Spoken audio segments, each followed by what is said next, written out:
అమరావతిలో అతిపెద్ద cricket stadium నిర్మించాలని ఏపీ క్రికెట్ అసోసియేషన్ నిర్ణయించింది. స్టేడియం నిర్మించేందుకు ప్రభుత్వంతో చర్చిస్తున్నామని, ఏసీఏకు స్థలం వచ్చిన వెంటనే పనులు ప్రారంభిస్తామని పేర్కొన్నారు.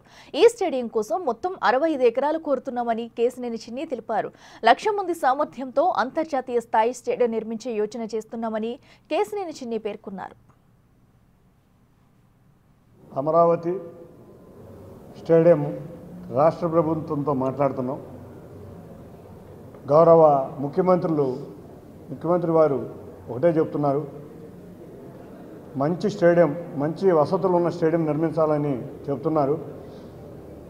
స్పోర్ట్స్ సిటీలో క్రికెట్ స్టేడియం ఉండబోతుంది. దానికి ప్రాథమిక టాక్స్ మా సెక్రటరీ గారు, అంతేకాకుండా గౌరవ మంత్రి నారా లోకేష్ గారు కూడా సహాయంతో ఐసీసీ చైర్మన్ గారిని, బీసీసీఐని అడగటం జరిగింది. త్వరలో మనకి స్థలం రాగానే, ఆంధ్ర క్రికెట్ అసోసియేషన్కి స్థలం రాగానే దాని మీద నిర్ణయం జరుగుతుంది. కాకపోతే ఇన్ ప్రిన్సిపల్గా బీసీసీఐ వారు అంగీకరించడం జరిగింది. కానీ ఒక్కసారి మొత్తం స్థలం వచ్చినాక మనకి ఇక్కడ మంచి స్టేడియం ఈ ప్రాంతంలో రాబోతుంది, అమరావతి మన రాజధాని ప్రాంతంలో రాబోతుందని మీ అందరికీ తెలియజేసుకుంటున్నాం.